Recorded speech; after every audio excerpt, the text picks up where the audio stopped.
What's up? Aren't you doing it for the likes? Nah, I ain't doing it for the likes. Oh, okay. Hold up. So you doing it for the pussy? Nah, I mean, yeah, no, I ain't doing it for that. Okay, then. What are you doing it for? Man, I do it for the culture. The culture?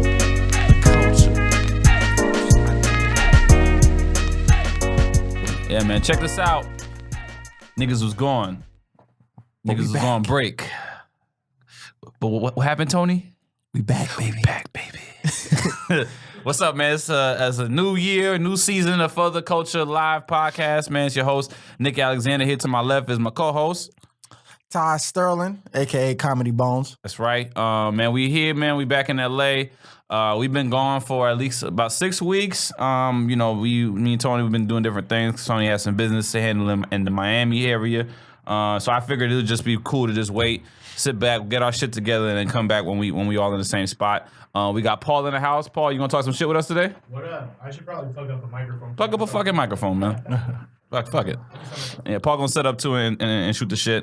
So Happy New Year, I guess. Tony, what you been up to, bro?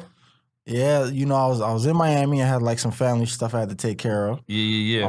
While I was over there, I did some open mics and stuff like that. How'd that go? It was actually not that bad. I was nervous at first. I'm like, man, these people not gonna fuck with me. You know what I mean? But that kind of nervous. Okay. Yeah, but they fuck with me. But then again, a lot of the people that were there were my people. So let them be your people, because you can still be awful in front of niggas that love you. I've seen it. Oh, okay. That makes it definitely enhances your chance to have a better set. But if you sorry, you could be trash, and then your friends will really have to look at you weird after the show. Yeah. Like I remember when I was new, I seen somebody bring out like 17 people, and like she was fucking awful. Like it was horrible. Damn. And they gave her more time because she brought more people to the comedy club. So it was like, she was like shitty for like 15 whole fucking minutes. And like the room was like so silent, like you could hear the cab driving outside. Like that's how bad it was.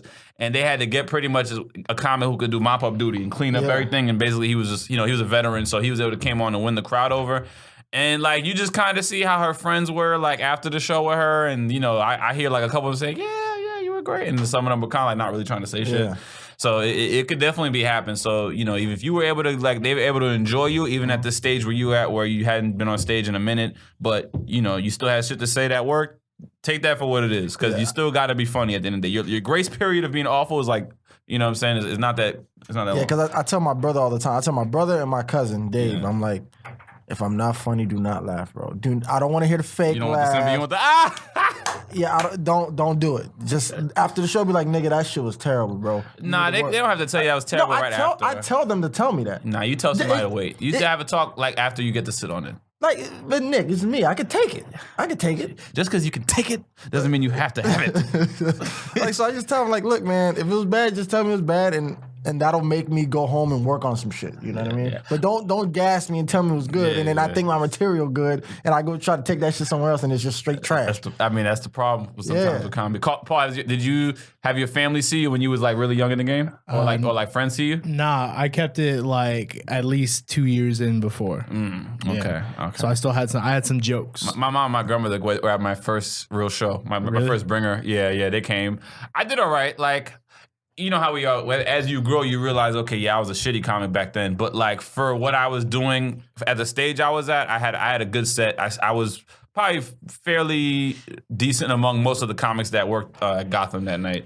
But definitely like when my grandmother didn't see me again after that for like another 2 years. Then it was like another 2 years after that. And then she was like, I see how you got better. Like the last time she saw me, she was in Vegas when she came to visit me last year. She came to visit me in LA, and then I had a show in Vegas, so we got to go over to Vegas and do our Vegas trip. And then at the show, she saw me rocking. She was like, "Oh, okay, Nikolai, that's okay, getting better."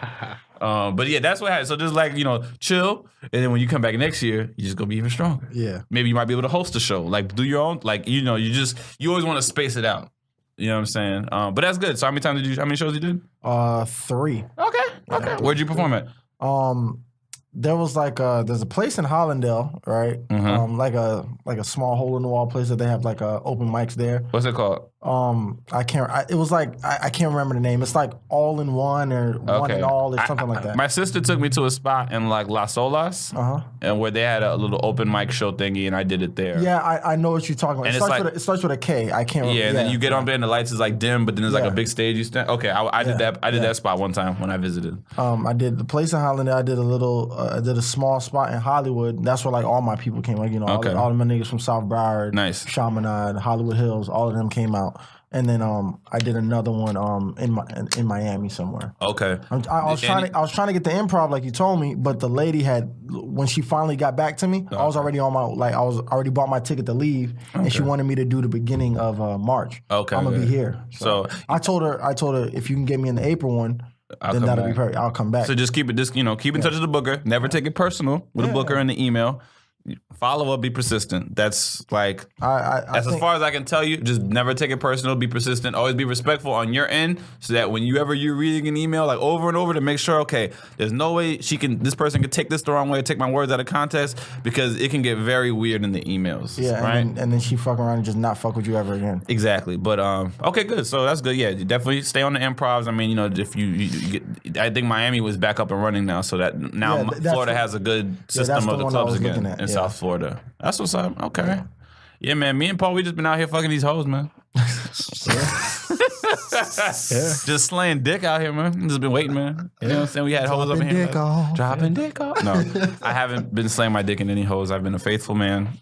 Good. I've been good. What else is going on? Paul, what you been up to, man, since the new year cracked? I know I ain't seen you in a minute. Yeah, man. Just been doing shows, recording stuff. I got a gig at doing a show at the Hollywood Improv in the studio upstairs. So that's official now. Yeah, so I'm producing this show, Thomas Dale's show. It's called Honestly with Thomas Dale at the Hollywood Improv. Fucks with Thomas Dale. He's a funny dude. Yeah, it's a dope gig. And then got booked at the Comedy Store finally, Belly Room. Hey. On the 22nd. What, you doing a roast battle open show or a different show? No, I'm doing the Shindig show, Jimmy Shin show. Okay. Yeah, so I'm stoked for Belly Room is cracking, man. You never did Belly Room at all? Never did Belly Room. I've never tried to. I got to reference you in the show so you can do Crack 'em Up. Yeah. At least do Crack 'em Up. I'm down for that. Let me know. Yeah, I might go Thursday. I'll text you if I know I'm going for sure, because I have a friend in town from New York. He's doing the whole run. He's doing a run, so I might go step outside to see him. I haven't been in the stand-up clubs like that. Tomorrow, Thursday? Yeah, tomorrow, Thursday night. Yeah, I've been actually taking a break from stand-up. The cornbread stuff has been really, really busy. And I always never wanted to be one of those guys who just like, I've been writing, but like I've been actually like really like writing on like scripts and stuff. And it's just, man, when you with a group, it's so weird because you get taken out of your daily routines. Like we have so much writing and meetings and rehearsals and stuff like that. Like you just don't want to do shit else at night. Mm-hmm. Like all your energy is just in that. And then once that's done, I feel like I've contributed to my career. Yeah. And I'm looking at that like that. I don't look at it as me just only doing stand-up anymore. So it's like, you know, I haven't been up in a couple of weeks. I have some shows next week though. But Cornbread, we got our show on Sunday, so you know, this is like fine tuning week, and you know, we're just trying to make sure. UCB? Yeah, UCB. Yeah, we back for Black Twitter. What else is going on? We had the Grammys this past week. Right? Anybody watch the Grammys? No, I don't fuck with the Grammys. But nope. But Cardi B. Shout outs to Cardi B. She cleaned up. Yeah, she did what she had to do. Who else won one? Damn, I didn't really look at the categories. Drake did get one, and he dropped some good knowledge in the speech. Yeah, I think, and then they cut him off. Yeah, they cut Drizzy off. Mm-hmm.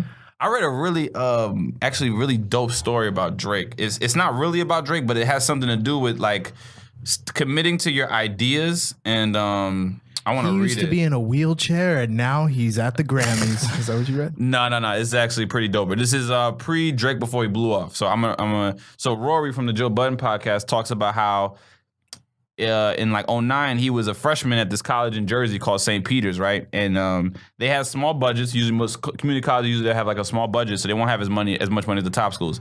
And they wanted to do like a spring concert. So he was on a popular radio show with his bro. And somebody in the faculty was like, we want to do something where we book like somebody who's like next up, like who might blow up. And then he was like, well, there's this dude named Drake who got the So Far Gone mixtape that's pretty dope. Like everybody in campus is playing it. Like we feel like this nigga's gonna pop. Because in 2009, like right before he blew up, Drake really had everybody like rocking to shit like that. So then the person who's saying we want to do this kind of show is like, well, we don't know who he is. But they're like, well, then one person is like, well, my brother knows Kid Cudi. Maybe we can get Cudi to do the show. And he's like, but Cudi's already popping because Day and Night was big and all that other shit. But he was like, but maybe we can get this Drake guy because he's gonna be next up. He fits the theme of the show. He does the research. He's able to find out Drake's booking manager and I mean his manager and whatever like that. And they said that to do that, his Drake's rate at the time was $7,500. Let me see. It was $7,500 plus hotel and travel, and they were already covered because they were going to be in New York. And then he takes the offer back to student activities. Their budget was $5,000 in 20 local record. So it was a little bit more than what they needed, but they could get it done if they needed to, right? The person who's like running the shit says, no, we can get Cudi. This person's brother knows Cudi. Maybe get Cudi, right? They said Drake's best I ever had blows up. Drake's rate goes from $7,500 to $75,000, and the brother who knows Cudi doesn't come through, and Cudi never shows up. Damn. So and then they had to book some local rock band from New Jersey. And then they got Russ on a Black and Latino campus. That's who came in, Russ. Yeah. so they had to book a rock group to do the concert. I fucking hate Russ. So it's like my first lesson in this business. If you have an amazing idea, do that shit yourself. Yeah. Look at that. I mean, you could have had Drake for $7,500, and if you book him when you have that solidified, signed and sealed, even if the song is hot, they can't change the rate because they already agreed to that. They're locked in. Mm-hmm. And then that song blows up. I mean, that was like the first single, and then he 75. So he another zero on that shit, yo. That's fucking crazy, yo. That was a quote. Damn, I forgot what. I had heard another quote story like that too. It was about Tiffany Haddish. My boy D-Lay was telling me about that. Like these promoters was trying to book him and her for a show, and they was like offering her a certain amount of money, but it was kind of like whack. But Girls Trip hadn't come out yet, and she's telling them like, you want to get me for this because next year you ain't gonna be able to afford me. And it was only like over $1,000. She might have been asking for like $1,000 more. They was trying to be stingy. Like niggas just wasn't trying to cough up the bread. Girls Trip comes out. He's trying to get her on the phone. She's like, Tiffany ain't responding to that shit. And then because they try to go back over to my homeboy, almost like, oh, now y'all want to talk to me? 5,000. Like he just put the shit way higher up. Like he just smack him over the head. Smack him over the head because now they need you. There's a girl out here in LA. She did the podcast with my boys in Miami, the Niggas with Opinions podcast. Right. Her name is like, I think it's Watch Jazzy. Watch Jazzy. Like no, she has like 927K. She's funny. She's a writer and shit like that. And she says, anytime you're doing something, right? You have your own business, whether you're a comedian, whether you do clothes, whatever. On any level, right? It's always your friends always trying to get a discount off of you, right? Mm-hmm. It's either the person trying to get a discount off of you or the person telling you like, oh, you sure you want to do this? Mm. You want to waste all your time doing this? Blah, blah, blah, blah. He's like, and then finally when you blow up, right? Those same people that was doubting you was like, oh, I believed in you. I believe you could do it all this whole time. So now those same people that was doubting you back then, when they need services from you now, you fucking hit their ass with the luxury tax. Yeah, whatever your rate is, you double that shit on their ass. Yeah, and make them pay. For sure. Yeah, we gotta know our value, man. But I just think that was such a cool experience for like Rory to have a really dope idea.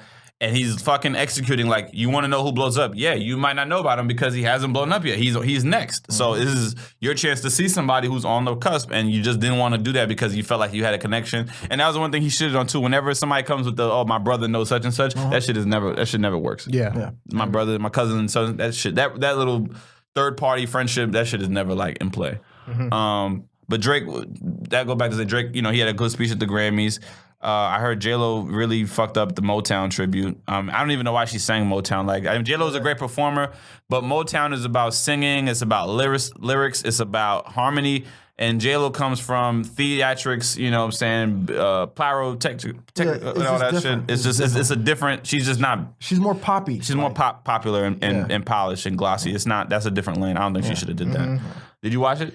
No, but I watched the Gerald Levert Motown cover with Boyz II Men and Paul be finding the all 98 sexy R&B shit. So he that's killed what that I was one. watching. He killed that one, right? Yeah, I think they should have unburied him and then made him do it again. I think that would have been better than J-Lo. But it's like you have so many singers at your disposal. Unbury them. Yeah, I caught that. You have so many singers at your disposal. Jennifer Hudson, Fantasia. Yeah. Fucking John Legend wasn't there.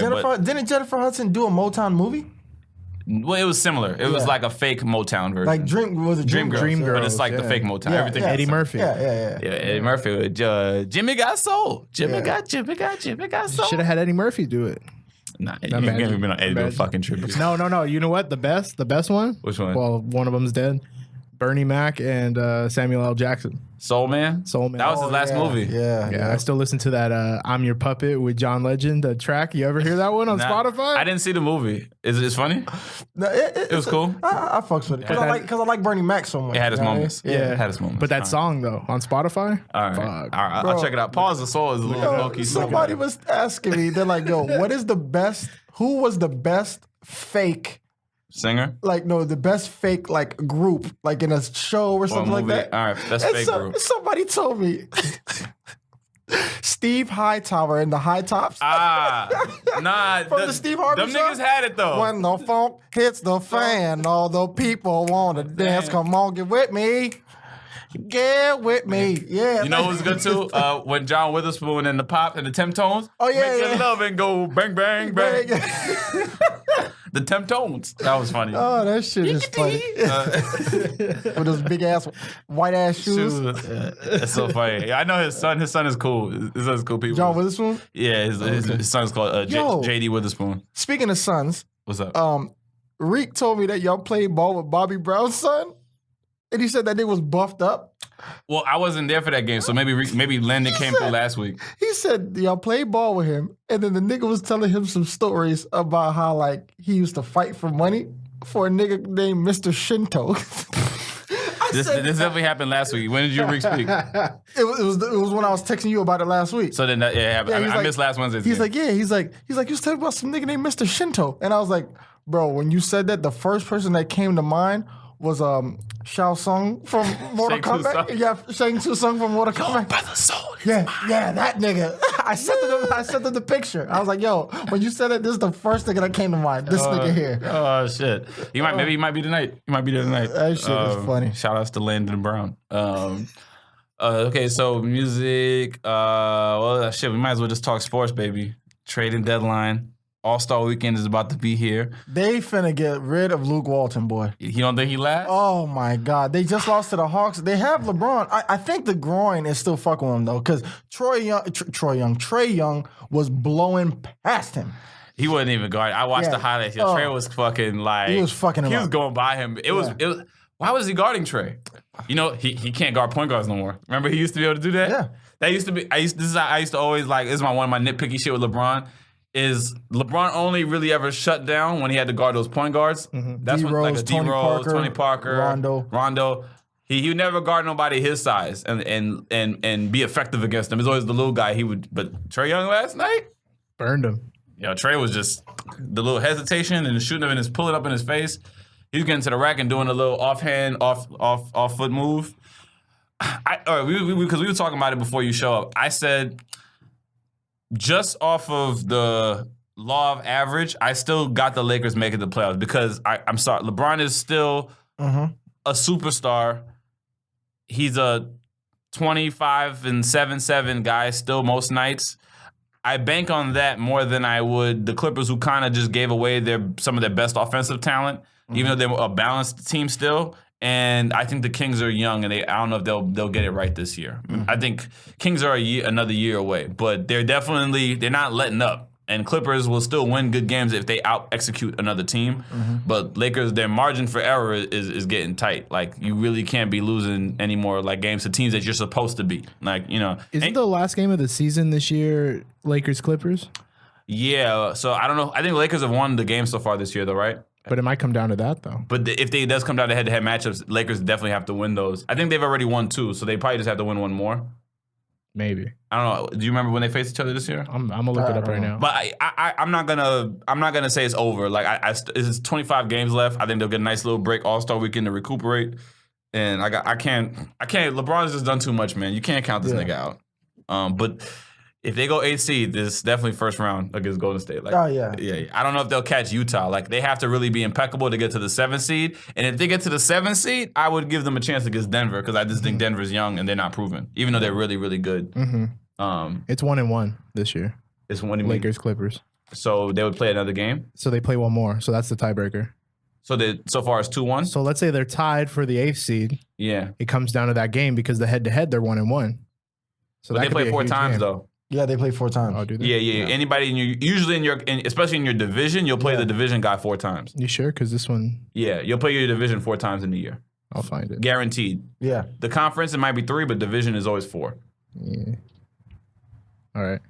But it's gonna go down to the wire though, which it makes it fun. Bro, the Nets are 28-28, I believe. Something like that. Yeah, they 500 right now. Yeah. And they have the 6th spot in the East. Yeah. That's crazy to me, dog. I The mean, 6th spot?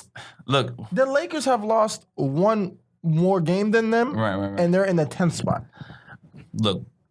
I was arguing with our good friend Khalil, where we went hundreds of messages that went nowhere because how he sees basketball and how I see On the way home, I have to give you a story about this nigga, bro. I got 7 now because of how much we've been talking the last few weeks. I just don't see how he sees basketball. It is what it is. That's just somebody I can't get through to, and vice versa. He feels like there's some shit I just can't understand and grasp and what I ignore. You just don't argue with him, dog. I gotta stop telling myself that. Yeah. So whatchamacallit? Knicks are closer to Zion. We're still on the Zion. The Zion tank is on course. Y'all lost to the Cavs the other day, right? Yes. Yeah.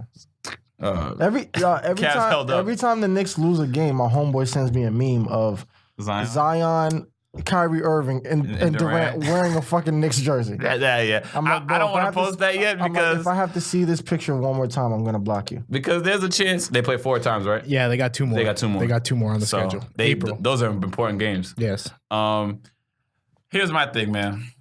Even if we got the 2 max slots, and trust me, man, I got so deflated after the LeBron thing, and I'm hearing more things now about how it went with that summer in 2010, and they're saying that like LeBron and Wade were actually trying to fuck with New York. They said that the presentation was so trash, they looked at each other and like, these niggas have no idea on what they want to fucking do. And then they just said Miami would be the better play. But I heard that they did take a meeting, but the it was just like when the Lakers did all that bullshit for LaMarcus Aldridge, and he was like, what? Yeah. This is when Jeannie's brother was running the team, and he was fucking shit up. So, but this Kevin Durant shit, bro, let me turn this, sorry. This Kevin Durant shit is tricky because the way how everybody just kept feeling like LeBron was going to leave, there's just too many fucking signs, yo. Yeah. He got a business that's starting up in New York because his business manager, Rich Klein, is from New York, and he's a diehard Knicks fan and wants to run the Knicks or be work on the team someday. His business shit that he's doing, they got an office in New York. His brother liked a picture on Instagram about the Knicks or something like that. Mm-hmm. When the trade for Porzingis happened, KD went 9 days without speaking to the media. And then he had that situation where he came back and then blew up on the nigga and then was like, I don't know who traded Porzingis. I don't know nothing about that. But he waited 8 days before he spoke to the media. It's just too many signs, man. It's too many signs. I don't know if we'll get 2, because part of me thinks some days Kyrie might go back to LA and just figure like, fuck it, I want to just play where I know this nigga's going to do what he's supposed to do. I think Kyrie could go to LA. I don't know. Kyrie's too unpredictable. He's very unpredictable. And honestly, you sat there, you did all this shit about whining. About whining, you want to be your own, you want to do your own thing. Okay, fine. It's not as fun on the other side. Yeah, it's not that fun when you have to be the leader of the team and niggas not doing exactly what you think that they could do, or they're not playing to the potential that you think that they could play at, and now you fucking stressed out. Now you had to fucking call LeBron and be like, yo, my bad, dog. I see what you go through. Right. Yeah, you little bitch. I fucking tried to tell your ass, and then you want to fucking leave. My thing with Kyrie is like,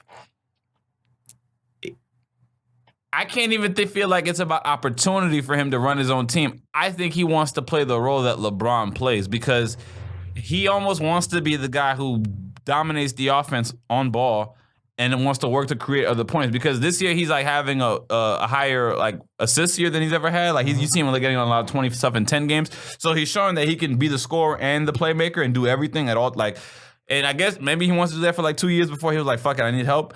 But like the Celtics are fucking really good.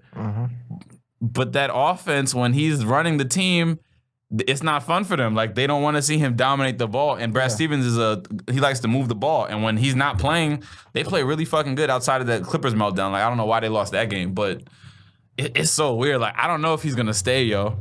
There's different types of playmakers. There's different types. Like Kyrie is the playmaker. He's like a Marbury type. You know what I mean? I see like he can score the shit out the ball. You know what I mean? And pass. He can pass when he wants to. When he wants to. You know what I mean? And he shoots it good. But then like you got playmakers like LeBron who are intentionally looking to make the right pass. I'm the best guy here, right? Right. So I'm gonna drive. Because I know this guy's gonna pull, and that's gonna leave Kyle Korver open, and he does it intentionally to get niggas open. Right. Kyrie's just kind of like, I'm gonna do my thing, and then if I find a nigga open, I get him open, or if I catch a nigga on the back door, I'm gonna get him. You know what I mean? I can be that nigga where I need to be. Yeah. But I'm gonna score first. Yeah. So I don't know what he's gonna do. It also depends on how these playoffs go, which I feel like for the fucking first time in forever, outside of endgame Golden State probably winning. Raptors look nice too. The journey. I think the journey is going to be so good because of how great that 4 in the East are. You know what I mean? Especially if Boston doesn't have to play Indiana, doesn't have to play Philly that first round. Because Boston and Philly need to get that 3-4 spot. But Indiana looks like they'll be a good regular season team, and they might not hold up. They might not let up. Even though they're going to eventually lose, like whether they get to the first or second round. Didn't Oladipo like break something or tear something? He tore his quad, but the thing is, they're a really good balanced team, and they added Wes Matthews, who will be a good role player. And if they go against the Nets, you know what I'm saying, that'll be a good series, and one of those two will go to the second round. But I'd rather them drop down because then I feel like whoever plays, if one of them play Boston or Philly, I would take the Philly or Boston winning, and then those two meet in the second round or whatever. I want those 4 to play each other, and then it becomes from the semis to the conference, and then the West. I mean, the West is just going to be unpredictable. But I would rather see Lakers make the playoffs. You know what I'm saying? I think, like I said, if they somehow went on a crazy run and got to the 7th seed, I think they could definitely beat Denver. If they went all the way to 6, then I know they could. Then there'll be a good run with the Thunder. I think, because of the Spurs. I feel like it'll be a better playoffs. I mean, last year's was good. It wasn't bad. Last year's was good, but this year will be I think will be really competitive. What happened to the Trailblazers? They're just 4. They're like in the middle. They're good. They're a good team. They're not elite. They're pretenders. They're a quiet good team. They're pretenders, not contenders. Yeah, they chicken tenders. But these niggas, they good, but you just don't hear no noise from them. It's like, okay, yeah, we won 3 straight. You got Dame, you got CJ, but they can only go so far. Like I honestly, I was telling Paul too. I feel like they're always going to be a disadvantage because CJ is a 6'3" shooting guard. 6'4" on a good day, but he's 6'3". He gives up too much size. Like D-Wade was 6'4".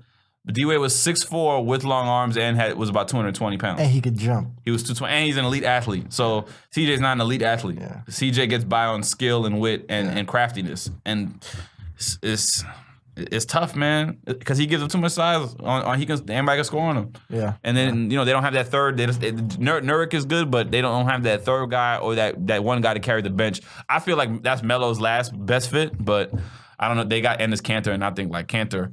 I was so fucking ready for him to get bounced. This nigga couldn't shut his fucking mouth every day, and was like, "Oh, why don't coach play? Let me play. It's disrespectful to sit me down, and then you put DJ in, and he's older than me." And I was like, "Nigga, because you can't play defense. That's why." You sucking. You fucking trash. Your old coach there's a soundbite of when he was on the Oakland City Thunder. Donovan's like, I can't play him. Like there's a clip of that. Yeah. And then there's Steven Adams when they played the Thunder. He was like, yo, pick and roll this motherfucker. He can't guard nobody. Like they're saying that shit and he gets killed in the pick and roll every time. Jesus. He cannot guard nobody. He's empty stats. That is very hurtful when you're on the court and niggas say, yo, set the pick so I get the mismatch on this nigga. I'm like, oh, yeah? Yeah. Like, every just time. means like you are just giving out buckets. Here, you can have one. You want a bucket too? Go ahead. Just every time a team had that guard, like if it was against like a Thunder with a Russ or Steph or whoever who's a good guard, all they did was pick and roll on Canner, do the switch, and then the guard would just kill Canner going downhill. Oh. You need centers that can guard on the perimeter. Yes. I just want to say one thing, dog. What's up?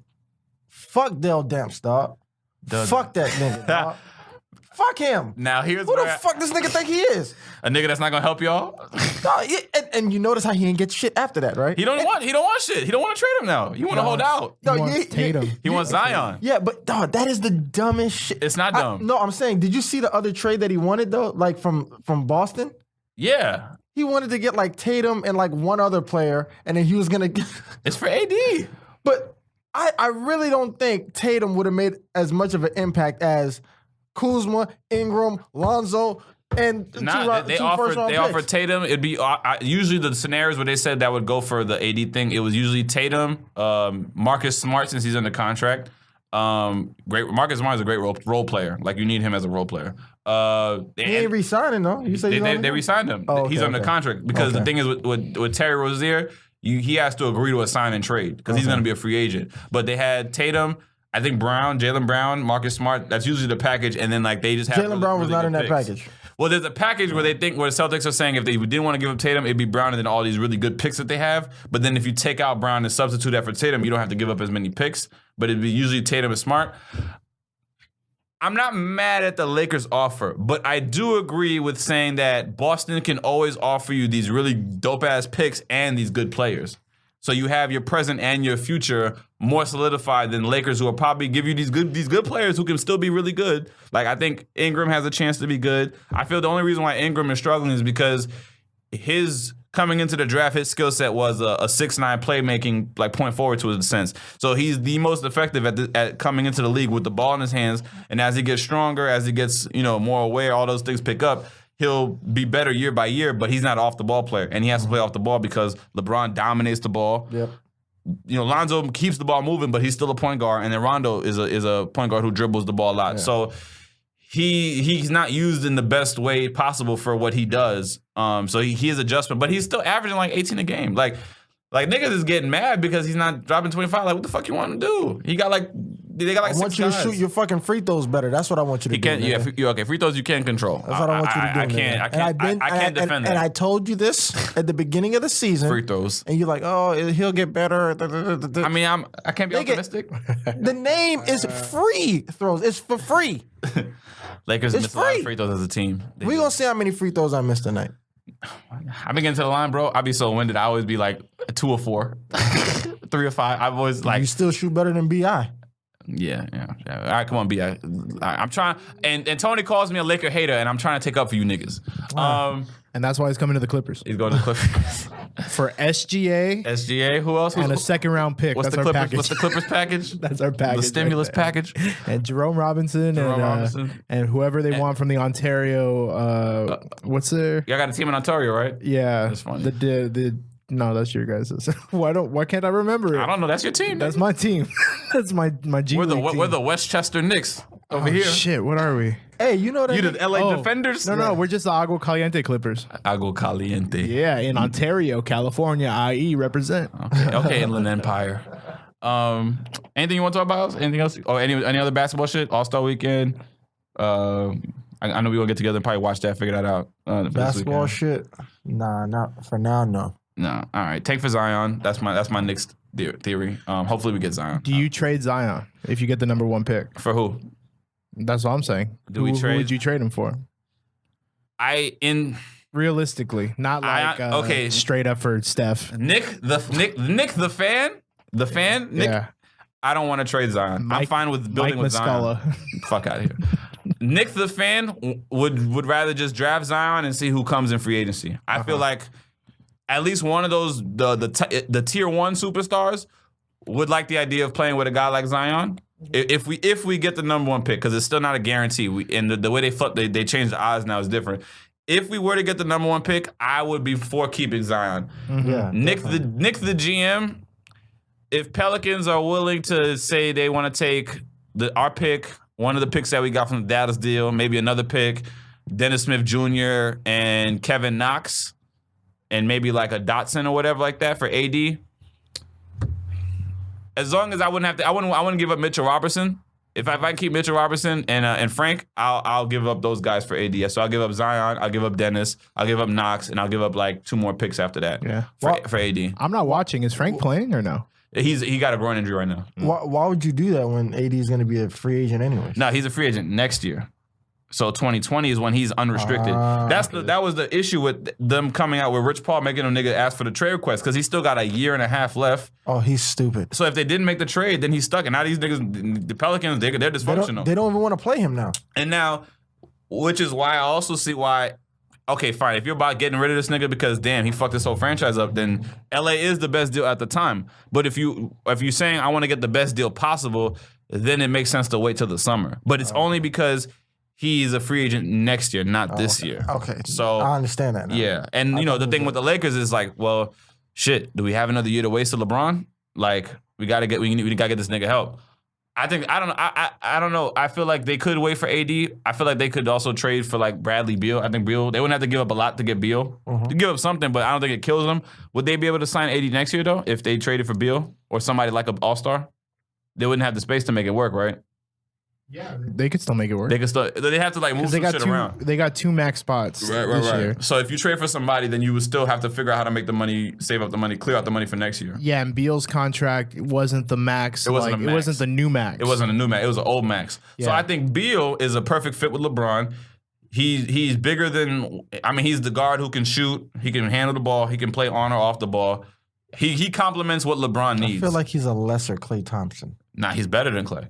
You think so? Offensively, yeah. Better than Klay. I say Klay is more efficient, but Beal is definitely a dynamic guy. Skill wise, because he can handle do more. He could do more. You don't feel like he's a volume guy?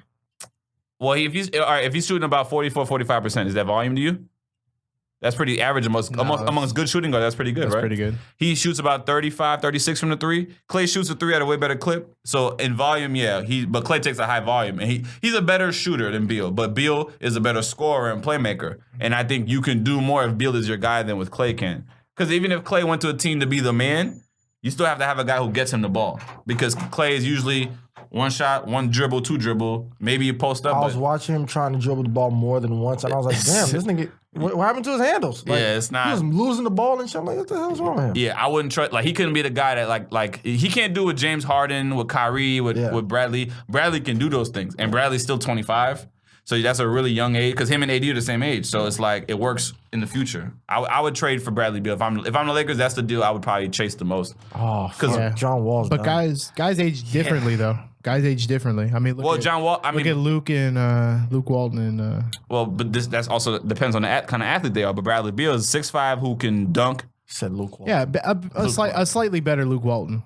Fuck out of here, yo! You ain't getting shit. All right, y'all re-signing Tobias. Well, now re-signing. You can't re-sign him. My bad. Yeah, y'all getting jokes on you, buddy. You getting Ricky Rubio? That's what you getting. Yo, Joe Ingles, max contract. Joe Ingles. That is somebody's grandfather. That's right. That nigga looked like he came into the league 47. Yeah, he looked like a math teacher or something, a history teacher. He's a history teacher. Hey, do you guys think Dallas is gonna go all white next year? Yo, Mark Cuban with that all Euro shit. Like, I'm like a lot of people been knocking me because I didn't get off. I'm not so like jumping out of the gym for Dennis Smith Jr. Because I start paying attention to who are actually like who wins championships, right? Usually the team that's on a title is never led by the super athletic point guard. They don't win. They're highlight reel guys. They might get you to some good playoff runs. They might have some good teams. Usually, more times than not, they're never the team that takes you to the title. It's like if we go over 30 years, you have it's usually the point guard who complements that star wing. You're usually your biggest star for the title chases are at the wing or the big man. It's the Steph Curry. Yeah, I was gonna say Golden State before KD. Who was that? Before KD came? Who was the dynamic point guard? Steph Curry. Curry depends more on skill set. He doesn't rely on athleticism. Oh, okay. He's more skilled. Okay. Kyrie is a skilled point guard. He doesn't use his athleticism. Tony Parker, skill, quickness, craftiness, but he wasn't a dominating athlete. He's not like a Derrick Rose or a Russell Westbrook. Exactly. Those guys, John Walls, they're exciting. We love them. We think, I mean, they do really dope shit, but they never translate to the next level of winning. So for me, Dennis Smith Jr. is no better than Steve Francis to me, than like early Francis. Because you think about the Fishers, the Ron Harpers or whatever, the Chauncey Billups, you know what I'm saying? Like those are the guys who, when they run the team and that's who you want running the show. So that's why I'm okay with trading Dennis. And I like to keep Frank because the best way I think Frank ends up being helpful to a team is when he's on a team with dudes who dominate the ball, and he's the guy who doesn't require the ball, but he can bring up the ball, you know what I'm saying, help facilitate secondary playmaking, but not the primary guy. I don't think he's the primary guy, but you just need that sometimes, that nigga who doesn't need shots. Mm-hmm. And if you get Kyrie, you get KD, Zion, whoever else, all them niggas need the ball. Mm-hmm. So you need the guy who doesn't need the ball. So Dennis is like, he's whatever. You know what I'm saying? He'll 360 dunks at the Garden, great, but 20 points and 8 assists with 5 turnovers and 40% from the field, 32 from the 3. I'm good on that. And they're still the 3rd seed in the East. Yeah. It's probably Dennis is 6th seed at best. Yeah. I mean, Khalil thinks I'm crazy, but it's like, nigga, you doing that? I look through history, man. I start looking at history, and history says them shits never work out, man. Drake at the point guard. That's what history says. As a Toronto ambassador. Yeah. Anything else you want to talk about, Tony? About basketball or just in general? Oh, yeah. We can move on if you want to. I was going to ask you, what do you think about the game and this whole, like, shouting at people's wives and shit? Like, how he fucked them and how they swallowed his kids? It's a narrative that he's been doing for a long time, and now it feels played out. Yeah, you remember when it get fun? Mm-hmm. He talked about Melissa Ford. Talks about all those girls that he fucked. But it's like... It was cool at the time. Yeah, but listen, dog. How you going to tell me... That's like Paul, like me and Paul boys. Yeah. And I say, yeah, Paul's my boy, but his girl sucked me up and I nutted all in her face. And she liked it. Yeah, and it was gooing all out of her nose. And then I'm like... And you don't believe me? Nigga, I got tapes. And then I'm like, whoa, buddy, slow down. That's my response. And I'm like, what'd you say? I got tapes, nigga. Whoa, hey, relax. Yeah. I listened to Joe Budden podcast and he went to his rant about the game and shit. It was great. It was classic Joe. Yeah. He took off his shirt. He was in a wife beater. He got the veins popping and everything. I mean, Joe can't beat up the game. So I mean, if we're talking like fist fight, I would go with game. Definitely. One-on-one, mano-a-mano. But I feel like, and now I'm only going off of what how his work has been received, because I have never personally listened to a Game album front to back besides the first one. But usually the consensus is Game's always put out really, really good albums. Mm-hmm. He's a great rapper. Mm-hmm. Like, he checks off a lot of criteria of a quality nigga, except when he does these antics. The antics have always... Stupid shit. It's just stupid, and now you almost 40, nigga. Is this what you want to keep doing to make people listen to your record? And you have a daughter, nigga. I mean, there's too many niggas with daughters who's doing disrespectful shit. I'm just saying, like, we're talking about the game. You have a daughter. Yeah. So you know what's going to happen? She's going to swallow it. You know, exactly. And then some niggas going to be rapping about it, talking about it, and then what? There's rappers... No, I'm not gonna say that. That's too dark. But yeah, I feel like it was disrespectful. What were you gonna say? There's rappers that would fuck his daughter? No, I'm saying there's rappers that are gonna raise kids who are gonna be rappers telling them fuck Game's daughter when she. Oh yeah, definitely. Definitely. If I was Joe Budden, I would go and I will try so hard to have a son right now. And my goal in life. Would be. Y'all see his watching the video, his shoulders pops up. We do it again. Life, nigga. my voice squeaked. My goal in life would to be raise that little motherfucker to fuck the Game's daughter. Make her swallow those kids. And then not even love her. Fuck her and break her heart. And then make a diss record about it. You see what you inspire, Game? It's the long-term plan. That's the Knicks' projected plan. Shut up. And then in the diss record, shout out the other diss record that he put out about my mama. This is a 20-year plan in the making, guys. 20-year plan. I mean, yeah, it's just like, why? You know what I mean? It's like, why do you need to do this? You already did this shit with Kim. Niggas was like, all right, that's whack. Why are you doing this shit? Yeah. You said Kanye was your boy and you shitting on his wife, whatever. Now you going to, what is it, Sin? Sin Santana, yeah, Joe's now you fiance. going to Sin Santana. It's like, for what, nigga? Yeah. It's for stupid. what? What you think about some of the shit J. Cole been doing? What do you mean? Like just killing these features and him talking about how he got into a place where he just he didn't need anything. Like he felt like he wanted to be validated the first half of his career so long, and now he's at the best place of his career because he really just makes music for the fans and that's it. And for people who fuck with his shit. He's really doing it like the way that everybody wants to kind of do their career. I fucks with it, you know why? Because it's the same shit that I tell everybody, right? You don't do your career because it makes you money. Well, of course, like you want to get paid for doing what you love, but you don't do it for the fame. You don't do it for the money. You do it because you enjoy it, and you do it because you're helping people in some way. So he feels like he's helping people because his music makes people happy. His music makes you want to listen. His music makes people vibe. You know what I mean? And he does it for that. He doesn't do it for a Grammy. He doesn't do it for the award. He truly enjoys what he's doing. He's not stressed at all. Right. You know what I mean? All right. Oh, wait, what we think about 21 with niggas trying to check his street cred because of the whole shit of him being from London and stuff like that? I'm not gonna take that shit away from him. I'm not gonna take his quote unquote stripes because apparently he was in Atlanta when he was at 12. And 12 on is when you start getting to the real shit anyway. Yeah, nobody's gang banging at 7, 8 years old. I mean, unless you're from South Central. Right. But so, they initiate you early. Yeah, but if you're 12 and that's when you go, that's when you're in Atlanta and go through the things that you went through that shaped the rap career that you have.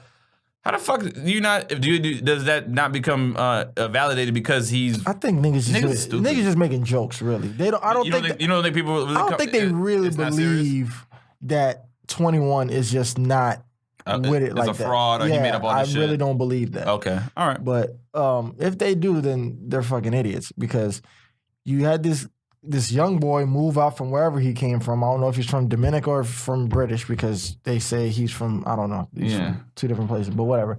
He came from wherever he's from. So coming from where he's from, you can either be picked on, right, because he has that accent or whatever it is, or just being different from everybody else. You either get picked on for being different, or you just fall in line with everybody else and blend in.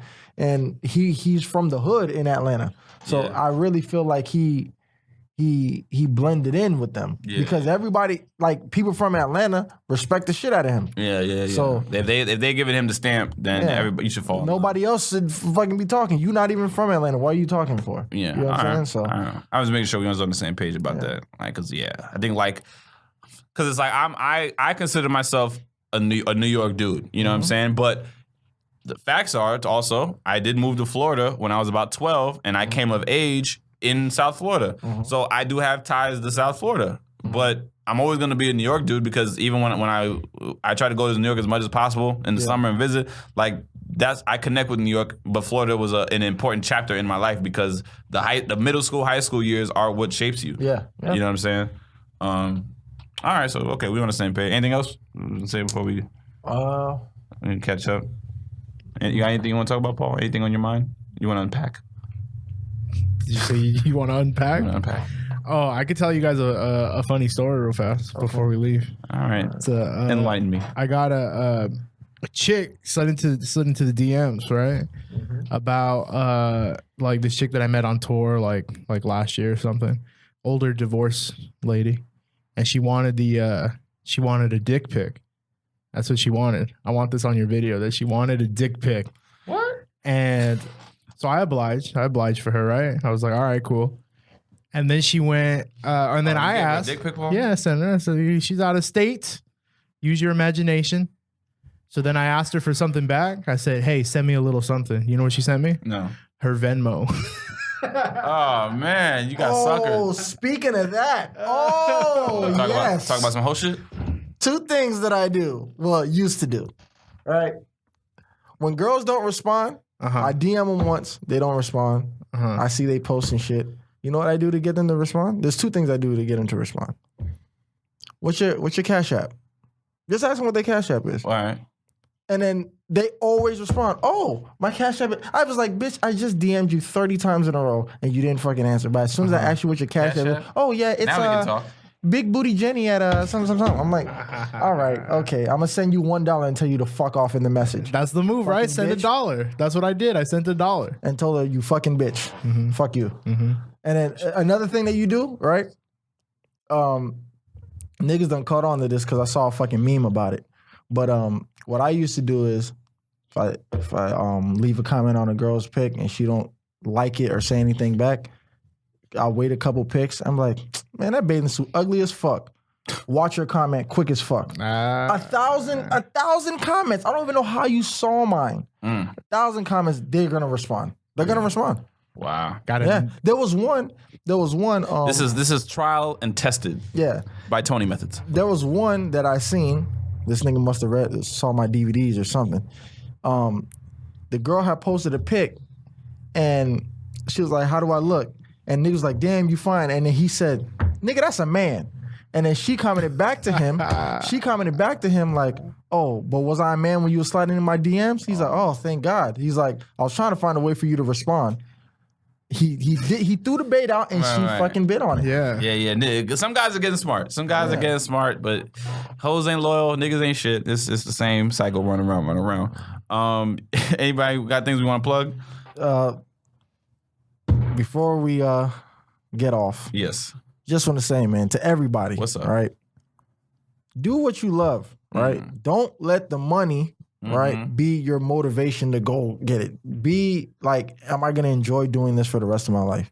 You know what I mean? I had this conversation with my brother, with both my brothers. I'm like, don't fall into something where it's just like, it's dead end. I hate waking up, going to my fucking job. Cause you remember, you know me. Oh, this hustle's not working. Yeah, I had like 8 different jobs, nigga. Yeah, you know me. I used to hate going to every single one of them. Yeah. But like now I feel good. Like, all right, I know I'm getting up. Like what I'm doing now is working towards my career. You know what I mean? I write and shit like that. I go to little open mics. Like I enjoy that shit. I can get booed. You know what I mean? But it's like, all right, that's fine. It's like I go out on the court and I have a bad game. You know what I mean? But I still enjoy the grind. I enjoy doing it. Yeah. So just do something that you love or else you're gonna be fucking miserable. Okay. You feel like you got through to them?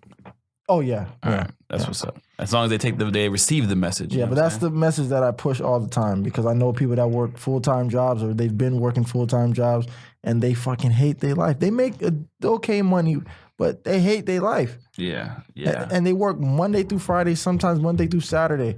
They barely see their kids. They just do the same shit over next week. Nah, that's what's up, man. I feel if, people can take it as cliche, but like, sometimes you got to keep hearing it until it registers because it's, you can take some things and then you just move on and go about your life and then you just it doesn't seep in and then, you might catch the message. It's never too late, but you definitely just need to be reminded of being told things certain times so that they can have belief instilled that they might not have for themselves.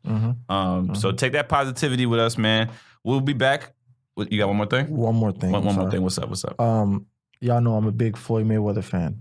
Money Mayweather. Huge Floyd Mayweather fan. And are you canceling? I'm going to say today. Today, as of this day, February 13th. The day before January Valentine's 7th. Day. I'm going to say fuck Floyd Mayweather. Forever? Yeah, he's a great boxer. Though. I love him. Boxing. One of the greatest. In the ring. Yes. Outside of it, I can't fucking stand him. Is it because of his comments about still going to Gucci? Thing. Dog, all you had to do was look, man, I understand there's some shit going on, but I saw something that I liked and I wanted to buy. But he basically shit on everybody like, oh, niggas gonna do what they want to do. I'm gonna do what I want to do. He's like, niggas gonna, what'd he say? He's like, niggas gonna,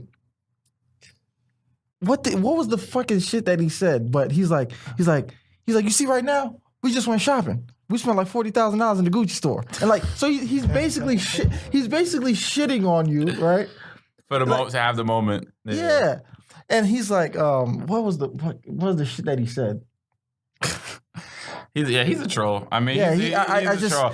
But you know what I think it is? I think he did spend that money though. He tries so hard to be different. Yeah. He'll just always be, I'm gonna do this thing because everybody's doing this. Thank you. Yes. But it's, I mean, there's $40,000 that he has, but whatever, He has an $18 million watch. I mean, hey, I don't know, man. He's one of those guys. I feel like as much money as he makes, I feel like he could one day blow it. Oh yeah, definitely. But he apparently does take care of he does have good business stuff, but I don't know. I feel like the way he spends is just ridiculous. I don't know if that you can really build on that. But that's Floyd's money, not mine. I just don't like the way he went about it. He goes about shit. He's always gonna be annoying. But we love you, Floyd. He's a fucking asshole. From a distance. Make sure you check out Cornbread Kitchen this Sunday night at UCB Inner Sanctum, 8:30. We back at it for the Black Twitter show, so make sure you go check us out. Go to Cornbread Kitchen Comedy at Instagram or CBK Comedy on Twitter, or you can look up the UCB Inner Sanctum website and you can get the information for the tickets. Well, it's not tickets, but it's free. But just come through. And then we got the after party at Bronson Bar on Sunset, so that's going to be lit. My name is Nick Alexander. Ty Sterlin. We'll be back. At Comedy Bones on Instagram and on Twitter. That's right. I've been getting my Twitter popping lately, man. Yeah, thanks to Nick. He gets it in. And we